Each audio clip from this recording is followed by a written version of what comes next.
하나님의 말씀 보도록 하겠습니다. 마태복음 5장 1절부터 5절 같이 읽겠습니다. 시작.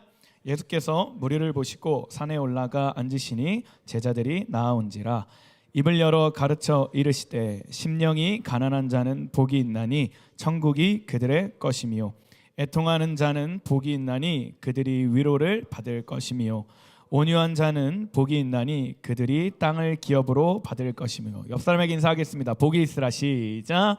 복이 있으라. 아멘. 다음 주 우리 목금 수련회 있습니다. 맞죠? 다음 주? 다음 이제 10일 남았는데 수련회 속에서 심령이 가난한 자가 받는 복, 그리고 애통하는 자가 받는 복, 그리고 온유한 자가 받는 복이 우리 청소년부 가운데 있기를 주님의 이름으로 소망합니다. 이 팔복은 제가 늘 얘기하지만 선택의 영역이 아니라 하나님을 믿는 자라면, 크리스천이라면 반드시 누려야 하고 반드시 얻어야 하는 복입니다. 그리고 이 팔복은 1복부터 8복까지 계단식으로 가야 돼요. 어떻게 가야 된다고? 계단식. 계단식이 뭔지 알죠? 1단계를 클리어하면 2단계를 클리어하고 1단계부터 8단계까지 순차적으로 가야 된다라는 거예요. 그래서 오늘은 세 번째, 심령이 가난한 자, 애통하는 자, 그리고 오늘이 세 번째, 온유한 자에 대해서 함께 나누려고 합니다. 여러분 UFC 선수 중에 김동현 선수 알아요? 알죠? 제가 TV 한 프로를 보다가 김동현 선수에게 누가 이렇게 인터뷰하는 걸 봤어요. 그 토크쇼 진행자가 이렇게 얘기하더라고. 선수님은 혹시 만약에 길거리에서 시비가 붙으면 어떻게 할 것입니까? 이렇게 물어보더라고. 김동현 선수가 뭐라고 했는지 알아요? 저는요 막 초크를 걸어서 5초 만에 막 기절시킬 거예요. 팔다리의 위치를 막 거꾸로 할 거고 팔이 밖으로 굽게 할 거예요. 이렇게 했을까? 아니에요. 김동현 선수가 뭐라고 얘기했냐면 자기는 길거리에서 싸움이 걸려도 절대 싸우지 않는다고 얘기해요. 아무리 나이가 어리고 아무리 어떤 사람이 막 위협을 하더라도 자기는 싸우지 않는다라고 얘기합니다. 왜? 싸우면 그 사람이 진짜 큰일 날 걸 알기 때문이에요. 그러면서 이렇게 김동현 선수가 얘기하더라고요. 자기는 싸움 전문가라서 딱 이 사람의 눈빛만 보면 자기가 몇 초 만에 제압할 수 있는지 안 돼요. 그래서 그 경기장 안에서, 케이지 안에서 혹은 훈련장 안에서 말고는 힘을 함부로 쓰지 않는데. 내가 한번 질문해 볼게. 그럼 김동현이 길거리에서 시비가 걸렸는데 싸우지 않고 그러지 마세요 하고 도망간다면 그 사람이 비열하고 나약한 사람일까? 찌질한 사람일까? 남자가 적어도 시비가 걸렸으면 팔다리 정도는 묶어서라도 좀 이렇게 싹을 잘라야 하는 것처럼 생각하는데 대부분 사람들은 김동현이 굉장히 지혜롭고 되게 똑똑한 사람이라고 얘기합니다. 그래서 그 토크쇼 진행자가 김동현 선수한테 이렇게 또 물어요. 그러면 선수님은 도대체 그 힘을 어디다 쓰세요? 그거 배워서 그 강력한 힘을 어디다 쓰세요? 라고 할 때 김동현 선수는 이렇게 얘기하더라고요. 저는 안전하게 체육관을 열어서 자기 스스로 몸을 지키지 못하는 사람들에게 힘을 전해줍니다. 기술을 가르쳐줍니다. 이렇게 얘기하더라고요. 제가 그걸 보면서 오늘 설교를 준비하면서 딱 깨달은 게 있어요. 이것이 온유함이구나. 온유함은 뭐냐면 힘을 써야 될 때와 힘을 쓰지 말아야 될 때를 아는 거예요. 강함이 있지만 그 강함과 부드러움을 동시에 갖는 것이 온유함입니다.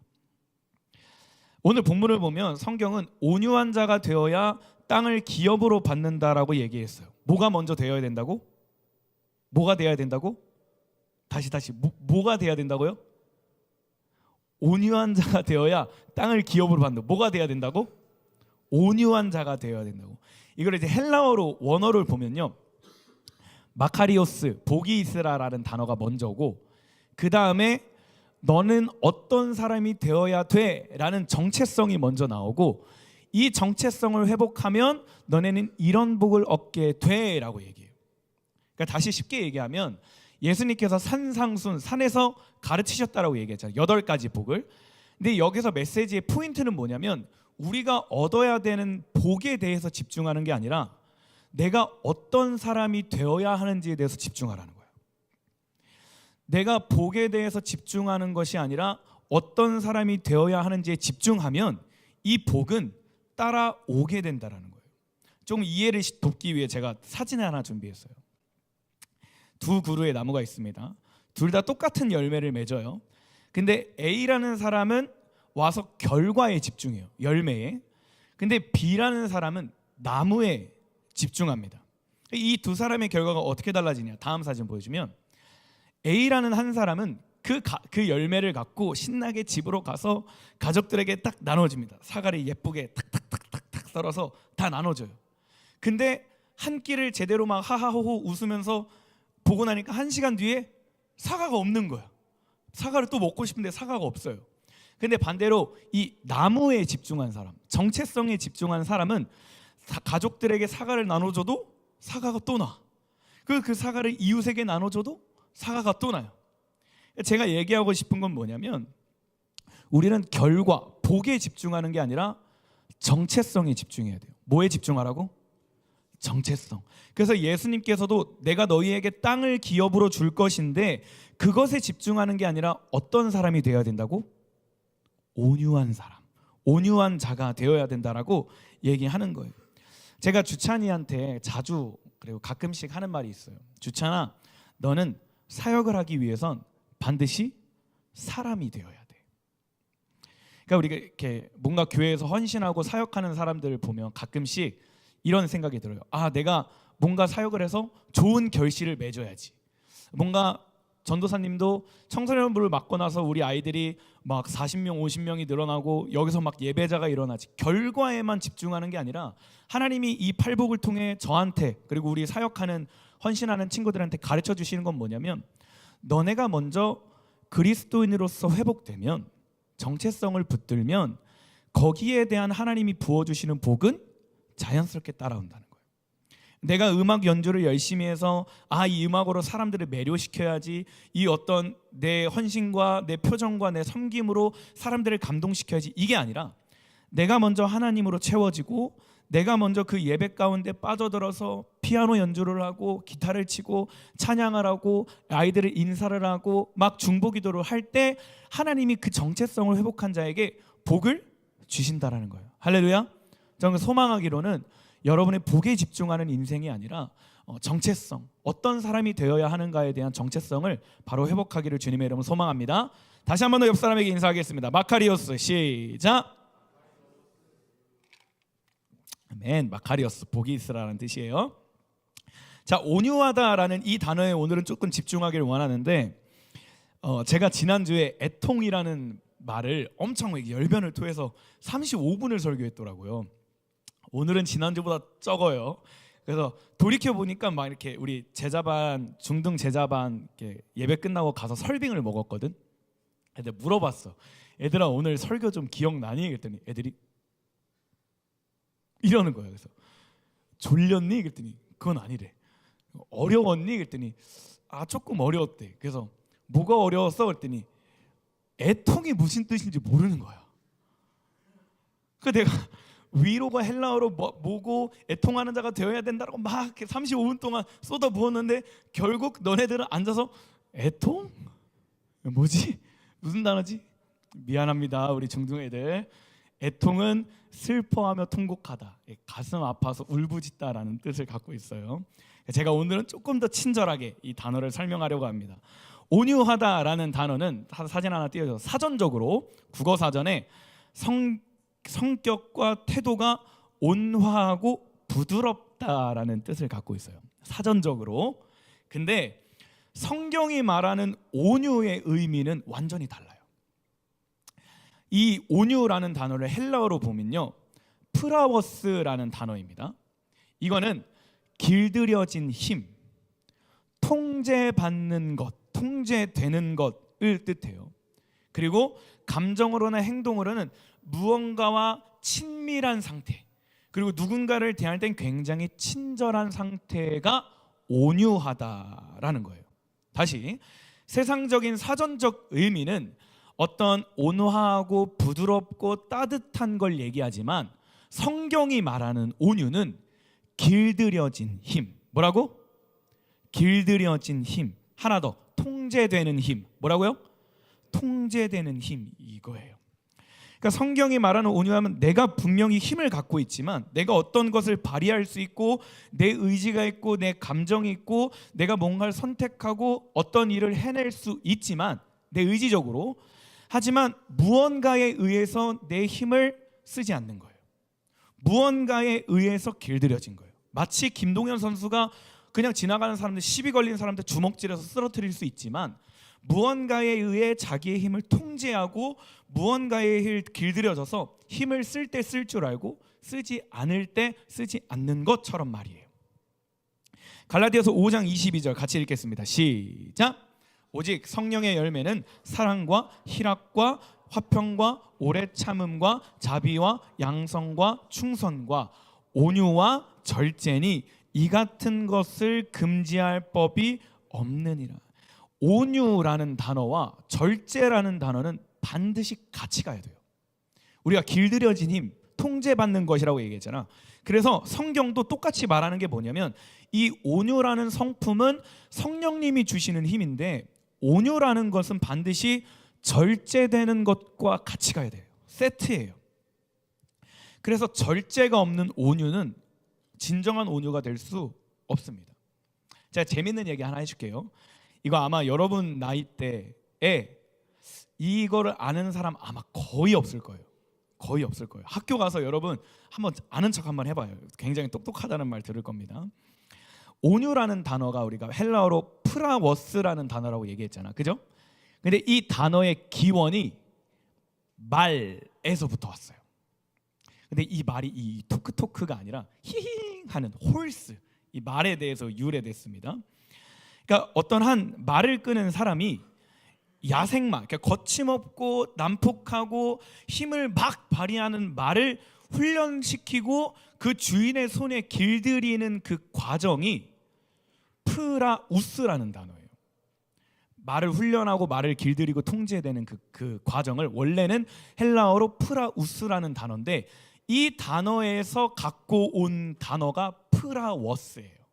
온유라는 단어예요. 근데 조금 헷갈릴 수 있는 게 이게 라틴어로 프라워스라는 단어는요, 시기, 질투, 분노, 무슨 뜻이지? 충동, 이런 뜻이에요. 배신, 기만, 이런 뜻이에요. 그러니까 F 발음이 아니라 P 발음이에요. 프라워스. 이거는 야생마를 명마로 만드는 과정. 자, 근데 우리가 그러면 왜 온유한 자가 되어야 될까? 이게 우리의 키포인트입니다. 왜 우리가 온유한 자가 되어야 되지? 여러분, 야생마 생각해 보면 엄청난 힘을 가지고 있지만 그 힘이 통제되지 않으면요, 파괴적이에요. 그래서 그 누구도 야생마를 쓰지 않습니다. 그냥 방치시켜 버려요. 알아서 죽게 놔둡니다. 근데 훈련을 통해 그 힘을 조절할 수 있게 되면 비로소 그 야생마는 명마가 되게 되고 그 명마의 가치는 엄청 높아지게 되고 어떤 사람이든지 간에 그 명마를 살려고 줄을 서요. 우리도 마찬가지라는 거예요. 청소년 시기에 이전에 없었던 여러 가지 힘들이 생기기 시작합니다. 막 이제 학교에서 역사 공부하고 과학 공부하고 막 수학 공부하다 보니까 국어 공부하니까 지식이 풍부해져요. 뇌가 커지면 그만큼 사고력도 높아지고 나름대로의 어떤 논리성도 생깁니다. 그죠? 그리고 뭔가 나이가 들면 들수록 선택하고 충동적으로 행동하려고 하는 욕구가 자꾸 생겨요. 청소년 시기에. 당연한 거예요. 내가 뭐든지 할 수 있다라는 병이 생겨요. 대략적으로 중학교 2학년 때부터. 자신이 뛰어내려도 다치지 않을 것 같고 무리를 해도 금방 회복될 것 같고 내가 이 세상에 선택받은 탑 밖에서 들어온 그 신의 탑에 선택받은 자 같은 그런 느낌이 들고 막 그럽니다. 근데 이 힘을 거침없이 쓰게 되면요, 청소년 시기에 이 힘을 길들이지 않고 거룩한 울타리에 두지 않으면 청년이 되어서 더 자유가 주어졌을 때 우리는 잘못된 길로 빠지게 돼요. 불을 한번 예시로 들어볼게요. 우리가 불을 아무데나 지피면 산불이 돼요. 그죠? 이 산불이 커지면 커질수록 모든 걸 다 태웁니다. 생태계가 파괴돼요. 그리고 재앙이 옵니다. 근데 똑같은 불이고 똑같은 불씨인데 안전한 테두리 안에 넣고 불을 피우면 맛있는 고기도 익힐 수 있고 굉장히 좋은 데 쓰입니다. 난방도 되고요. 마찬가지로 우리가 이 청소년 시기 때 뭔가 불이 활활 타오르고 능력도 많아지고 할 수 있는 게 많아지는데, 이거를 무언가 의에 길들이지 않고 통제되지 않으면 산불과 같이 모든 걸 태우게 돼요. 내가 이성과의 어떤 감정이 막 불타올라. 그래서 이거를 충동적으로 내 뜻대로 어떤 이 이성적인 욕구를 막 해소해버려. 그러면 뒤에는 얘기 안 해도 되죠. 어떤 내 감정이 막 올라와. 내가 막 초등학교 때 없었던 막 힘이 생겨. 운동을 하니까 막 근육이 많아지고 뭔가 운동도 배우니까 힘이 생겨. 근데 이거를 청소년기 시기 때 배우지 않고 길들이지 않고 이 힘을 막 써버리면 우리는 성인이 되어서 잘못된 길로 빠지게 돼요. 근데 이 힘을 안전한 테두리에 두게 되면 우리는 세상에 빛과 소금의 역할을 능히 감당할 수 있게 됩니다. 근데 중요한 건 이거예요. 이 힘이, 온유라는 힘이 내 힘으로 생기진 않습니다. 그래서 성경은 뭐라고 얘기하냐면 이 온유의 성품은 성령의 열매라고 얘기해요. 성령님의 도우심이 없이는 온유함이 생길 수 없다라는 거예요. 그러니까 제가 처음에 설교를 시작할 때 그렇게 했잖아. 팔복은 계단식이어야 되고 순차적이어야 된다. 이해돼요? 그러니까 이 온유함이 성령의 열매인데, 이 온유함을 얻기 위해서 가장 먼저 심령이 가난한 자가 돼야 돼. 내 힘으로 할 수 없고, 내 힘으로 회복될 수 없고, 내 힘으로 그 어떤 것도 이룰 수 없다라는 믿음의 고백이, 내 마음의 영이 절대적인 가난이 되어서 예수님으로 나를 채우기 시작할 때, 두 번째 단계, 애통하는 자가 되기 시작합니다. 내 안에 예수님이 들여오려고 하는데 내 안에 여전히 더러움과 죄악이 있는 거예요. 삶 속에서 힘든 일이 여전히 존재하는 거예요. 그래서 하나님이 하신 말씀이 뭐냐면, 너희 안에 예수 그리스도가 살아계시니 너희의 문제와 너희의 아픔을 예수님께 갖고 와서 위로를 받으라고. 절대적으로 주님의 품 안에 들어서 세상적으로 있다 사라지는 그런 위로가 아니라 하나님이 주신 위로를 받으라고. 이 위로를 받은 자들이 뭘 고백하냐면 주님만이 왕이십니다를 고백하게 되는 거예요. 주님만이 진정한 나의 위로자가 되시고, 주님만이 나의 삶의 주인이 되시고, 주님만이 내가 따라갈 길이 되십니다라는 고백이 있는 거예요. 여전히 내 안에 어떤 감정과 의지와 힘이 있지만 순차적으로 1복과 2복을 거친 세 번째 복을, 이 정체성을 회복한 자들만이 온유함을 누릴 수 있다라는 거예요. 그래서 저는 확신하기로는 우리 청소년부 안에 땅을 기업으로 받는 온유한 자가 일어날 것을 주님의 이름으로 선포합니다. 하나님의 약속을 말씀으로 성취하는 자들이 일어날 걸 선포합니다. 부흥의 주역들이, 저는 믿음으로 선포하기로는 우리 아름다운 꿈의 교회 청소년부 가운데 부흥의 주역들이 일어날 것을 주님의 이름으로 선포합니다. 꿈을 포기하지 마세요. 하나님이 여러분에게 반드시 땅을 기업으로 주실 것입니다. 다시 한 번 더 강조할게요. 이 힘은 성령님의 도우심으로만 있어야 돼요. 그래서 제가 성경에 두 사람을 소개할 거예요, 여러분에게. 한 사람은 모세, 누구? 그리고 한 사람은 예수님, 누구? 예수님. 자, 말씀 보겠습니다. 민수기 12장 3절 말씀, 준비 시작. 자, 이 당시 배경이 어땠냐면 모세가 구스라는 이방 여자를 아내로 취했어요. 이스라엘 사람들은 원래 이방 여자들을 아내로 취하면 안 돼요. 그게 법으로 정해져 있어요. 근데 모세가 구스라는 사람을 이방 여자로 취한 거야. 더 자세히 읽어보면 이 구스는 금지된 이방 그 지역에 포함되어 있진 않아요. 아무튼 이방 여자를 쉽게 얘기하면 대한민국이 아닌 다른 나라의 여성을 자기 아내로 맞이한 거야. 그래서 자기 형 아론과 자기 누나 미리암이 모세한테 따지러 옵니다. 도전을 해요. 야, 너만 하나님 말씀 듣냐? 우리도 하나님 말씀 들어. 너 왜 이스라엘 지도자인데 이방 여자를 아내로 삼아? 너가 그래도 리더야? 이렇게 도전을 합니다. 그 권위에. 하나님이 이걸 보시고 셋을 불러요. 불러서 테스트를 합니다. 그리고 그 아론과 미리암과 모세 중에 하나님이 세우신 리더는 모세라는 걸 나타내시고 하신 말씀이 바로 요거예요.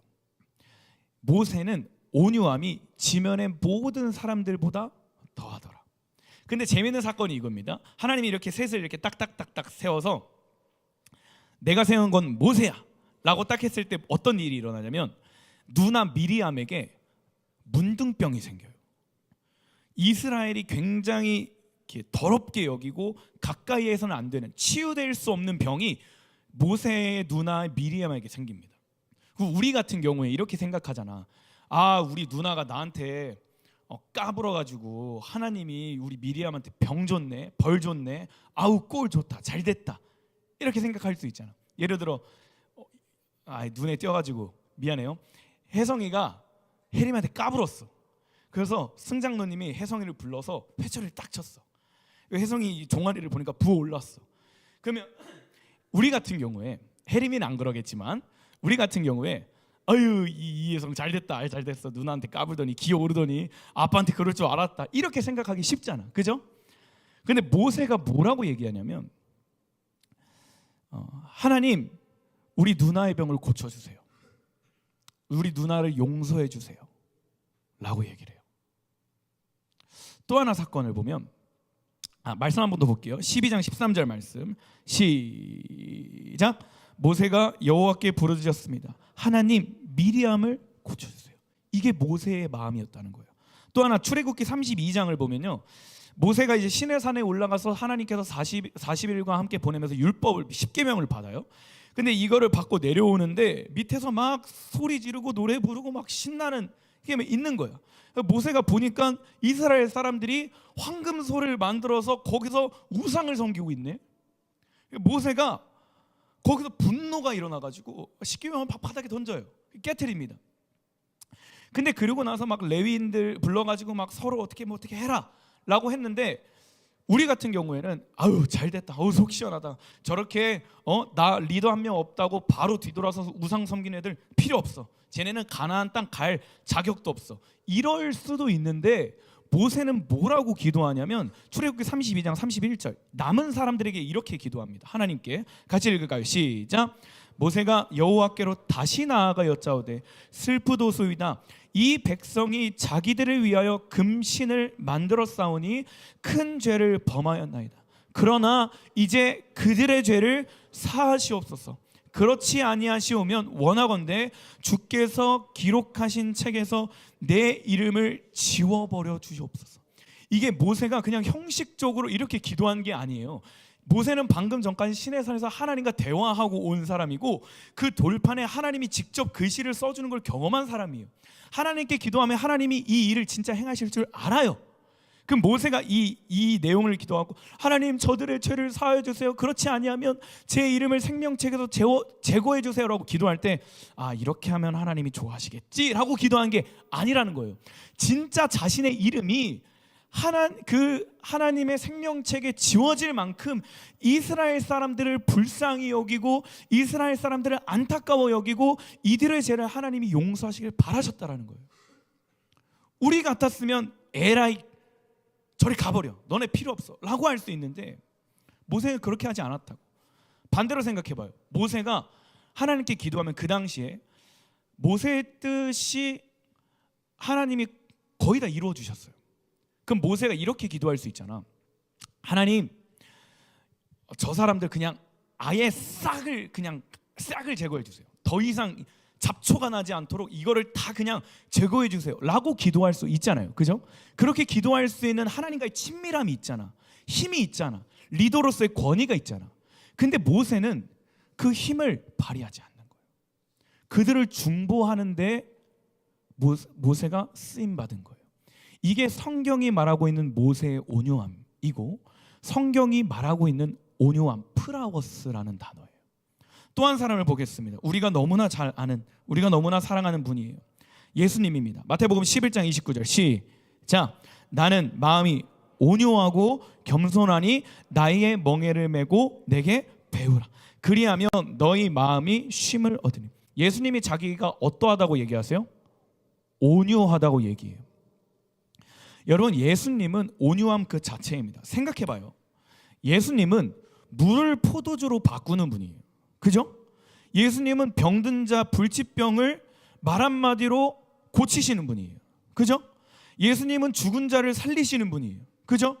예수님은 지역이 멀리 있어도 말 한마디로 그 백부장의 아들과 백부장의 하인을 살리시는 분이에요. 예수님은 5개와 물고기 2마리로 수천 명을 살리시는 분이에요. 그죠? 그만큼 예수님은 능력이 있고 힘이 있고 예수님이 가진 어떤 신적인 어떠한 것이 있다라는 거예요. 이 예수님은 하나님과 동등되신 분이고 하나님의 아들이시고 하나님 그 자체이신데 예수님은 자기의 감정대로 자기의 느낌대로 사역하지 않았어요. 자기의 뜻대로 보면, 자기의 감정대로 보면, 내가 얘네들 구원하러 왔는데, 내가 얘네들 죄 사해주러 왔는데, 내가 시은이와 인준이 죄를 좀 용서해주고 내가 아이들을 조금 구원하고 아이들이 나를 믿고 천국을 가길 바라고 하는데 얘네들이 나한테 돌을 던지네. 얘네들이 내 말을 안 믿네. 나 하나님의 아들인데, 나 하나님인데, 말씀이 육신되어 온 사람인데, 내가 손가락 한번 튕기면 타노스보다 더 많은 사람들을 제거할 수 있는데, 나는 그 능력이 있는데 예수님은 그 능력을 발휘하지 않는다고요. 대신에 예수님이 선택하신 방법이 뭐예요?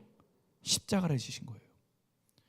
십자가를 지면서까지 밑에서 막 제사장들이, 유대인들이 야 너가 하나님의 아들이고 만민을 구원하러 왔는데 그 사람들도 구원하러 왔으면서 너 하나 구원 못하냐? 십자가에서 내려와 봐라. 그럼 내가 너 믿을게.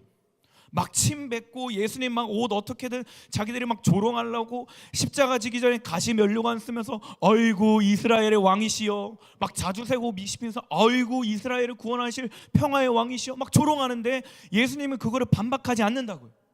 예수님은 절대적으로 자신의 힘과 자신의 능력이 갖고 있지만 하나님의 손끝을 보면서, 하나님의 시선을 바라보면서, 하나님의 마음을 바라보면서 주님이 이끄시는 그 길을 따라갔어요. 이게 예수님의 온유함이에요. 그 예수님이 말씀하시는 거예요. 나는 온유한 자다. 그래서 어떻게 되냐면 예수님이 가는 곳마다 하나님의 나라가 임합니다. 할렐루야. 예수님이 복음을 전파하시는 곳마다 복음을 받아들이는 자가 생겨나요. 예수님이 가시는 곳마다 하나님의 능력이 나타납니다.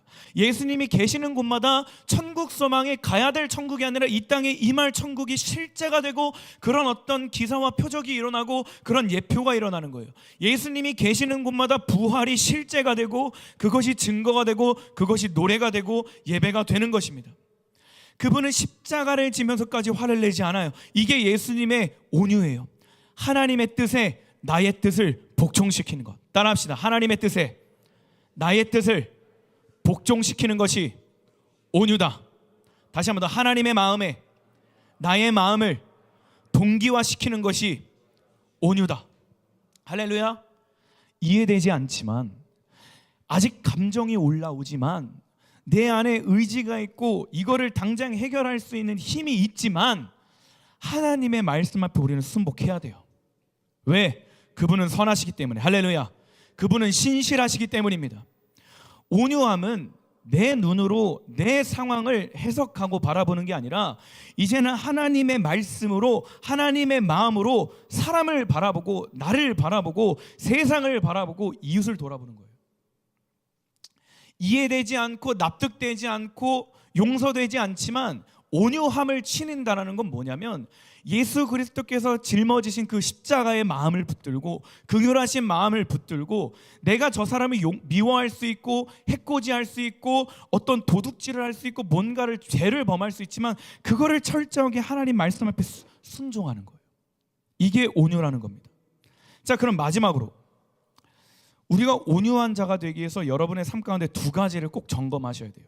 실천하셔야 됩니다. 첫 번째, 내 감정이 성령님께 통제되고 있는가? 2번째, 내 말이 성령님에 의해 통제되고 있는가? 제가 얘기했죠. 청소년 시기 때는 감정이 요동치는 게 당연합니다. 호르몬의 변화가 있기 때문에. 근데 그렇다고 해서 불을 아무데나 지펴버리면 안 돼요. 우리는 감정을 컨트롤할 수 있어야 돼요. 우리는 우리가 가는 곳에, 우리가 서 있는 곳에, 우리가 만나는 사람들에게 예수 그리스도의 향기를 뿜어내야 돼요. 하나님의 말씀 앞에는 뜨겁게 반응해야 되고 하나님의 말씀에 반대되는 것에는 차갑게 행동할 줄 알아야 돼요. 느낌대로 말하는 게 아니라, 감정대로 말하는 게 아니라, 생각나는 대로 말하는 게 아니라 하나님의 말씀에 입각해서 얘기해야 된다는 거예요. 그래서 여러분의 하루하루를 살아갈 때 이 온유함이라는 키워드를 자꾸 생각할 때 두 가지를 꼭 점검하세요. 내 말이, 내 감정이 하나님께, 성령님께 통제되고 있나? 지금 내 복받치는 이 욕구가 과연 성령님께 통제되고 있는 욕구인가? 내가 누군가와 장난을 치고 말을 하고 화를 낼 때 지금 내 입 밖으로 나오는 말이 과연 성령님께 통제되고 있는 말인가? 사랑하는 여러분, 하나님의 말은 좋은 그릇에 담겨 있어요. 아무리 맛있는 음식이라고 한들 더럽고 깨진 그릇에 담아서 내주면 안 먹어요. 근데 반대로 똥이지만, 더러운 거지만 예쁜 그릇에 정성스럽게 데코레이션해서 예쁘게 꾸며서 주면 먹음직스러워요. 마찬가지로 나를 통해 하나님의 뜻이 일어날 건데 예쁜 그릇에 담겨 있지 않으면, 하나님의 뜻과 하나님의 마음, 말씀이라는 것이 내 삶 가운데 나타날 건데 성품이라는 그릇이 준비되지 않으면 땅을 기업으로 얻을 수 없어요. 그래서 두 가지를 꼭 기억하세요. 나의 감정이 성령님께 통제되고 있는가? 그리고 나의 말이 성령님께 통제되고 있는가? 결론입니다. 찬양팀 나와주세요. 땅을 기업으로 받는다라는 건 크게 두 가지입니다. 첫 번째로는 우리가 가야 할 천국을 얘기해요. 새하늘과 새 땅. 그리고 두 번째로는 내가 있는 곳이 어디든 하나님의 나라가 되는 거예요. 뭐라고? 두 번째가 뭐라고? 내가 있는 곳이 어디든 하나님의 나라가 되는 거예요. 저는요, 우리 청소년부 모두가 천국에 대한 명확한 소망이 부어지길 소망합니다. 그리고 여러분이 어디를 가나 여러분을 통해 하나님의 주권이 선포되고 하나님의 나라가 임하기를 소망합니다. 그러기 위해선 반드시 기억해야 돼요. 복을 집중하는 게 아니라 정체성을 회복하는 겁니다. 땅에 집중하는 게 아니라 온유한 자가 먼저 되어야 돼요. 내 생각과 내 감정대로 행동하는 게 아니라 내 감정과 내 말이 전적으로 성령님께 통제되기 시작할 때 성령님이 말하게 하심에 따라 말하고, 원고에는 없지만 우리 청소년부 중 한 명 중에 감사합니다를 굉장히 잘하는 친구가 있어요. 근데 그 친구를 보면 반주해줘도 좋아요. 감사할 상황이 아닌데 감사합니다를 해요. 그리고 최대한 말을 긍정적으로 하려고 합니다. 기쁘게 하려고 해요. 근데 저는 그 친구를 볼 때마다, 그리고 그 친구를 위해서 이름을 부르며 기도할 때마다 드는 마음이 있어요. 아, 하나님이 이 아이의 입술을 통해 하나님의 영혼을 살리겠구나. 이 아이가 어느 회사를 취직하든지 간에, 이 아이가 어떤 공동체에 속하든지 간에, 이 아이가 누구를 만나든지 간에 우리 지환이를 통해 하나님의 열매가 맺겠구나. 지환이가 단순히 자신의 감정과 자신의 상황을 자신의 뜻대로 해석할 수 있고 말할 수 있고 할 수 있지만, 이 아이의 삶을 유심히 보면 감사합니다가 너무 많아요. 감사할 수 없는 상황인데 감사합니다를 그렇게 해요. 어른들 보면 싹싹하게 인사를 그렇게 잘합니다. 할 수 없는데도 불구하고, 자기가 귀찮고 스트레스 받는 일인데도 불구하고 맡겨주시면 할게요. 한번 해보겠습니다. 저는 지환이뿐만 아니라 여러분들의 감정이 성령님께 통제되기를 주님의 이름으로 소망합니다.